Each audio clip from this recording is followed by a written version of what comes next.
Rolling? Yeah. Yeah, it's right. Okay. Right, today's date. It's February, isn't it?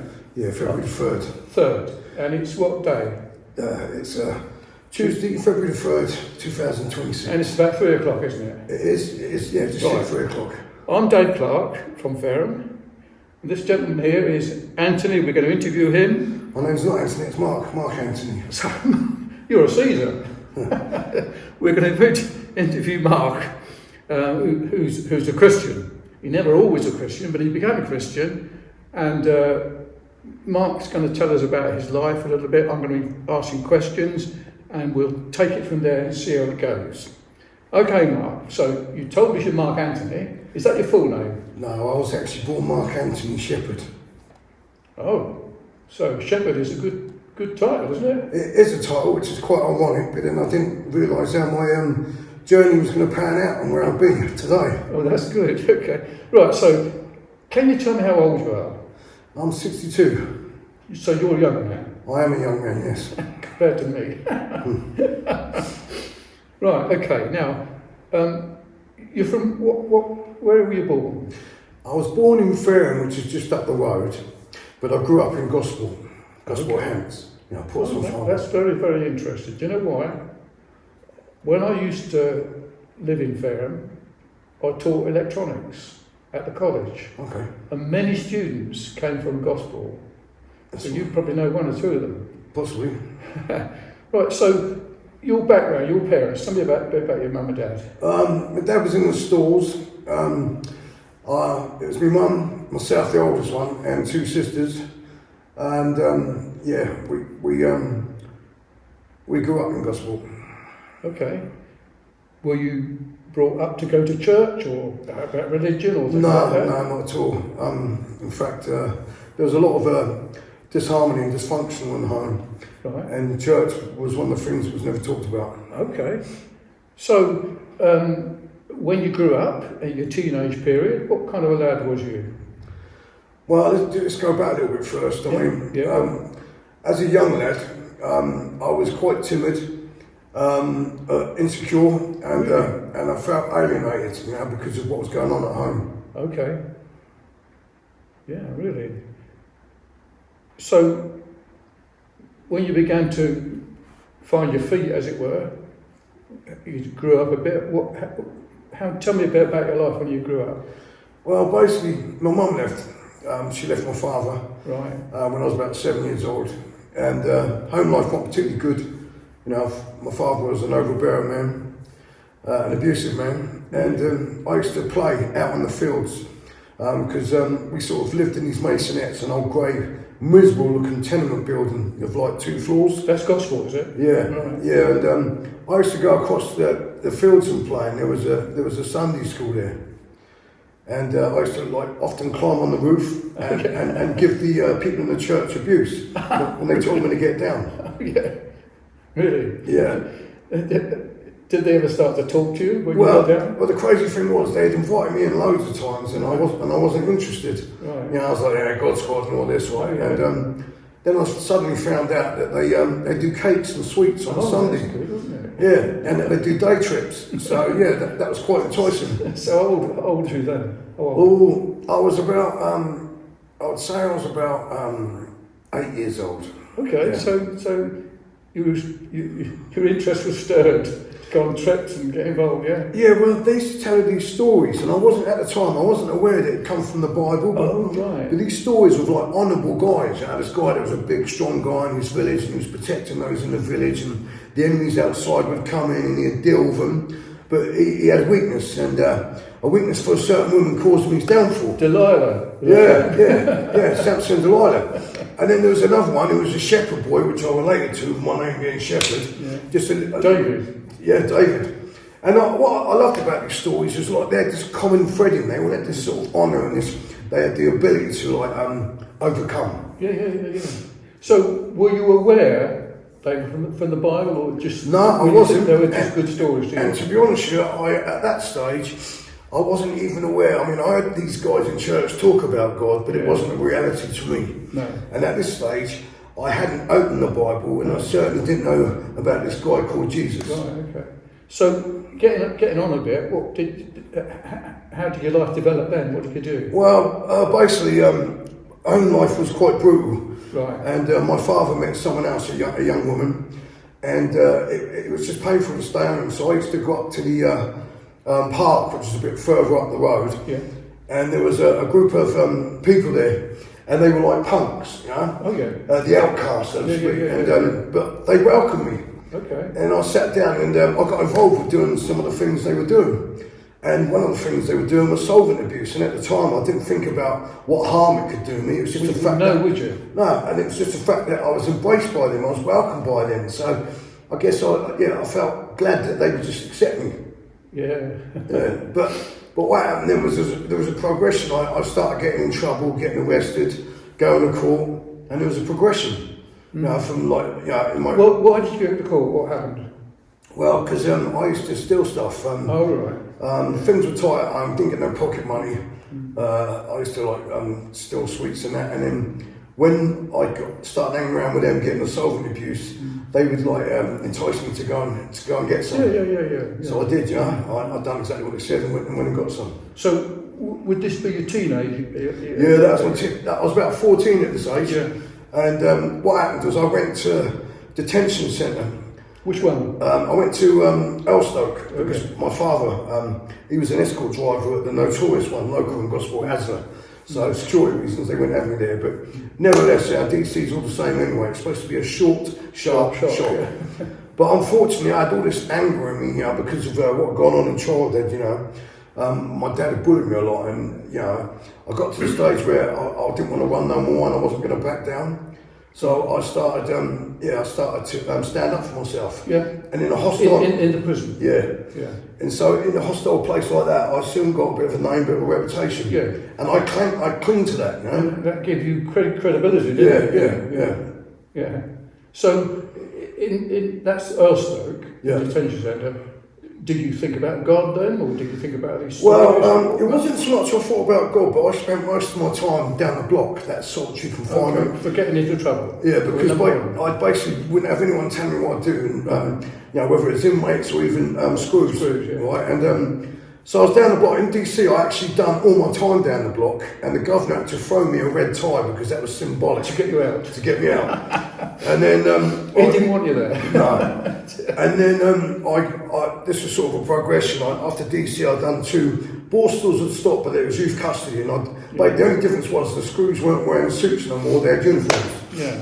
And same as there was a progression. I had these nasty type characters because there's a hierarchy inside, Oh, yeah. And I wasn't looking for a type, I wasn't looking for identity, but I just didn't want to be picked on no more. I wasn't going to take no crap. Yeah. So I started fighting back, and I started establishing myself, and that became not only my identity but the persona, that I gave off, because it was all about survival instinct because of how I felt as a kid. And when you was in DC, did you go to the chapel in DC, or did you go to the church? No, but what I did do, before I went to DC, they took us across to the chapel in the main prison, right? And when I was down the block, I wasn't allowed to have no reading material. The only thing I was allowed to read was the Gideon New Testament, the Psalms. Okay. And what I loved about the Psalms, about more the Proverbs, was I was into Bob Marley at the time, philosophy. Yeah. And so the Proverbs, I could relate to that, and I devoured them. Yeah. Really? And so, basically I was getting an appetite for it. Really? Yeah. That's interesting. So you're growing in stature, in a sense you're getting older, and you're more aware of the world. And what happened next? I got my first prison sentence when I was 21. Right. And I used to go to the chapel, just to get out my cell like most people, and to do your wheeling and dealing. That's where you get some tobacco or some other goodies. Yeah. But again, while I was in the chapel, it was listening to the songs, the lyrics to the song, they were resonating in me. Yeah. And listening to the services. But at the time, What services are what? it's Sunday service. Oh, okay. I used to go on Sunday. Yeah. But the thing was, at the time, I felt it was like a crutch, God, being a Christian was for someone that needed a crutch. And with me, I thought, I don't need a crutch. But what shocked me was on one occasion, I went to the church on a Wednesday night, and they used to have groups coming. And there was this church, and I couldn't believe it, the girls were stunning, and the guys were like fit. And I thought, what do they want church for? Yeah. So it got my curiosity. Why are these guys going to church? But one of the girls started writing to me, and her dad was a leader, and so she started sharing scripture with me and talking about God. And so again, my appetite was growing about this God. Yeah. But as far as I was concerned, he was still someone that was out there, right out there. Yeah. It wasn't close. Yeah. And as for Jesus, right? As far as I was concerned, if there's a God and I'm going to have a relationship, it's got to be between me and him, no one else. But at the time, I didn't understand that Jesus is the way. You can't go to the Father without Jesus. I didn't know that at the time. I want to come on to that. Yeah. I want to know what made you see Jesus in that sense. What brought you to that point?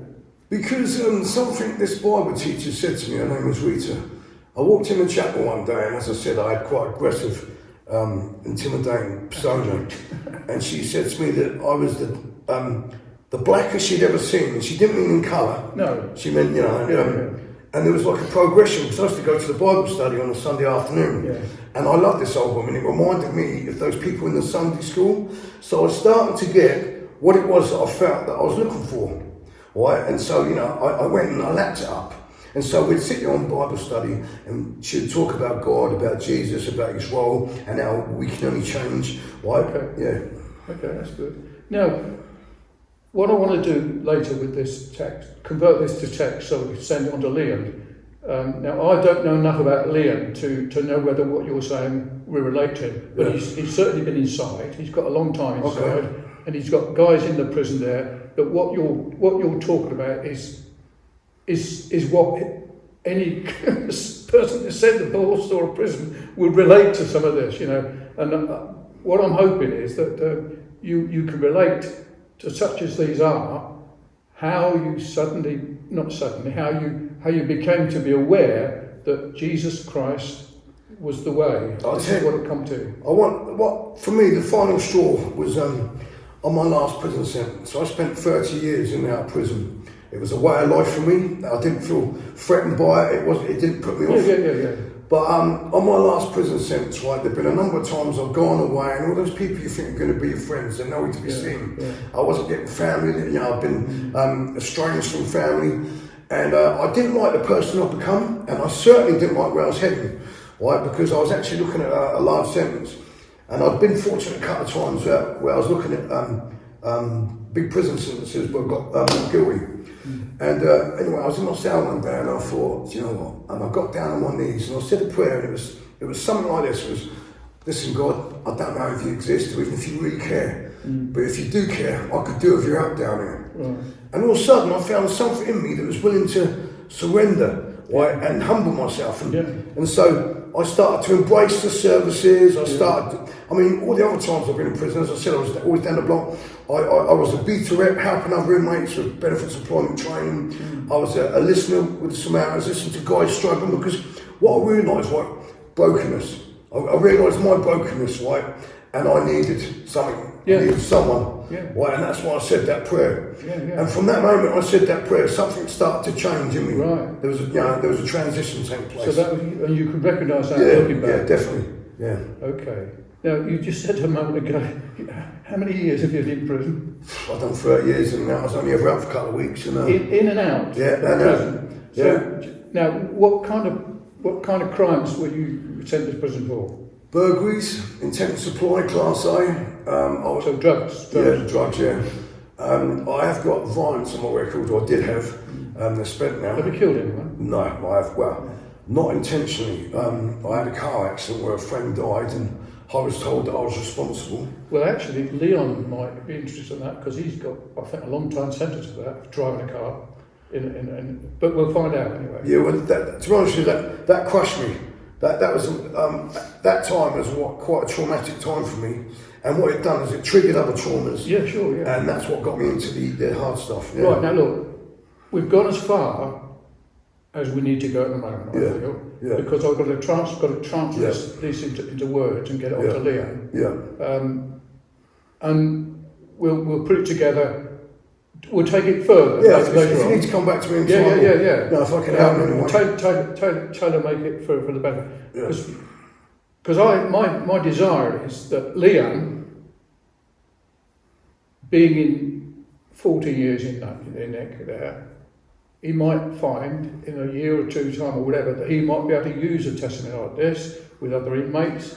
I'll be honest with you, right? It was only when I got on my knees and sort of acknowledged there might be a God there, and if there was a God there, I needed his help. Once I'd done that, right, something started to take place in me where that transition, because as I said, I was always aggressive, compulsive, controlling, manipulative, because that was it was a survival instinct that I developed. But with my progress then, I started getting into my word in the morning, reading a devotional.